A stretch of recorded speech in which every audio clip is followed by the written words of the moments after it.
ಸಂಸದ ಅನಂತಕುಮಾರ್ ಹೆಗಡೆ ಅವರ ವಿವಾದಾತ್ಮಕ ಹೇಳಿಕೆಗೆ ಮೊದಲ ಪ್ರತಿಕ್ರಿಯೆಯನ್ನು ಕೊಟ್ಟಿದ್ದಾರೆ ರಾಜ್ಯ ಬಿಜೆಪಿಯ ಅಧ್ಯಕ್ಷ ಬಿವೈ ವಿಜಯೇಂದ್ರ ಅವರು.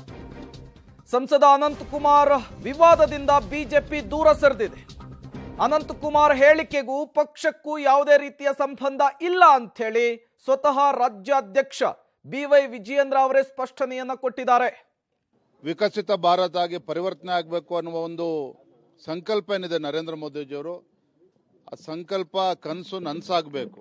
ಹಾಗಾಗಿ ನಮ್ಮ ರಾಷ್ಟ್ರೀಯ ಅಧ್ಯಕ್ಷರು ಗೋಡೆ ಬರಹ ಇವತ್ತು ಚಾಲನೆಯನ್ನು ನೀಡಿದ್ದಾರೆ.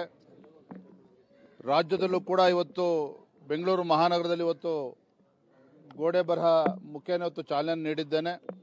ಪ್ರತಿ ಬೂತ್ನಲ್ಲೂ ಸಹ ಪ್ರತಿ ಬೂತ್ನಲ್ಲಿ 5 ಕಡೆಗೆ ಈ ಗೋಡೆ ಬರಹನ ಬರುವಂಥ 25ನೇ ತಾರೀಕುವರೆಗೂ ನಮ್ಮ ಕಾರ್ಯಕರ್ತರು ಚಾಲನೆಯನ್ನು ಕೊಡ್ತಾರೆ. ಇಡೀ ರಾಜ್ಯಾದ್ಯಂತ ಎಲ್ಲ ಬೂತ್ಗಳಲ್ಲೂ ಸಹ ಈ ಗೋಡೆ ಬರಹ ಇವತ್ತಿಂದ ಚಾಲನೆ ಕೊಟ್ಟಿದ್ದೇನೆ. ಹಾಗಾಗಿ ಇದ್ರ ಮುಖೇನ ಇವತ್ತು ರಾಜ್ಯದ ಜನರಿಗೆ ಒಂದು ಜಾಗೃತಿಯನ್ನು ಮೂಡಿಸ್ತಕ್ಕಂಥದ್ದು. ತಮಗೆ ಗೊತ್ತಿದೆ, ವಿಕಸಿತ ಭಾರತ ಸಂಕಲ್ಪ ಯಾತ್ರೆನೂ ಕೂಡ ಮತ್ತೊಂದು ಕಡೆ ನಡೀತಾ ಇದೆ. ಮೋದಿಜಿಯವರು ಮತ್ತಷ್ಟು ಡೀಟೇಲ್ಸ್ ಅನ್ನು ಕೊಡ್ತಾರೆ ನಮ್ಮ ಪ್ರತಿನಿಧಿ ಮಸೂದ್ ದೂರವಾಣಿ ಸಂಪರ್ಕದಲ್ಲಿ ಜಾಯಿನ್ ಆಗಿದ್ದಾರೆ. ಮಸೂದ್, ಬಿವೈ ವಿಜಯೇಂದ್ರ ಅವರ ಹೇಳಿಕೆ ಏನಾಗಿರುತ್ತೆ ಅನ್ನುವಂತಹ ಕುತೂಹಲ ಇತ್ತು. ಕೊನೆಗೂ ಕೂಡ ಮೌನ ಮುರಿದಿದ್ದಾರೆ, ಮಾತನಾಡಿದ್ದಾರೆ. ಸಂಸದರ ಹೇಳಿಕೆಗೂ ನಮಗೂ ಯಾವುದೇ ರೀತಿಯ ಸಂಬಂಧ ಇಲ್ಲ ಅಂಥೇಳಿ ದೂರ ಉಳಿಯುವಂತಹ ಕೆಲಸವನ್ನ ಮಾಡಿದ್ದಾರೆ. ಈ ನಡೆ ಏನನ್ನ ಸೂಚಿಸ್ತಾ ಇದೆ ಅಂತ ಹೇಳಿ ಮಸೂದ್?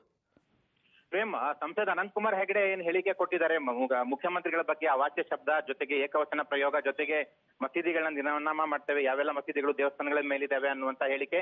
ಈ ಹೇಳಿಕೆಗಳಿಂದ ಬಿಜೆಪಿಗೆ ಖಂಡಿತವಾಗಿಯೂ ಕೂಡ ಮುಜುಗರ ಆಗಿರುವಂತದ್ದು. ಅದು ಇವತ್ತು ಸ್ಪಷ್ಟ ಕೂಡ ಆಗಿದೆ. ಇಷ್ಟು ದಿನ ಮಾತಾಡದಂತಹ ವಿಜಯೇಂದ್ರ ಅವರು ಇವತ್ತು ಅದರ ಬಗ್ಗೆ ಮಾತನಾಡಿರುವಂತದ್ದು. ಸಂಸದ ಅನಂತಕುಮಾರ್ ಹೆಗಡೆ ಅವರ ಹೇಳಿಕೆಗಳು ಅವರ ಪರ್ಸನಲ್ ಹೇಳಿಕೆಗಳು, ಅವರ ವೈಯಕ್ತಿಕ ಹೇಳಿಕೆಗಳು. ಅದಕ್ಕೂ ಪಕ್ಷಕ್ಕೂ ಸಂಬಂಧ ಇಲ್ಲ, ಪಕ್ಷದ ನಿಲುವು ಅದು ಅಲ್ಲ. ಆದ್ರೆ ನಮ್ಮ ಹೇಳಿಕೆಗಳು ಸ್ವಲ್ಪ ಗಂಭೀರವಾಗಿರ್ಬೇಕು, ಜನ ಒಪ್ಪೋತರ ಇರಬೇಕು, ಆತರ ನಾವು ಮಾತಾಡಬೇಕು. ರಾಜಕಾರಣಿಗಳು ಅಂದ್ರೆ ಮೊದಲೇ ಬೇರೆ ಬೇರೆ ಭಾವನೆಗಳಿದಾವೆ ಜನಗಳಲ್ಲಿ.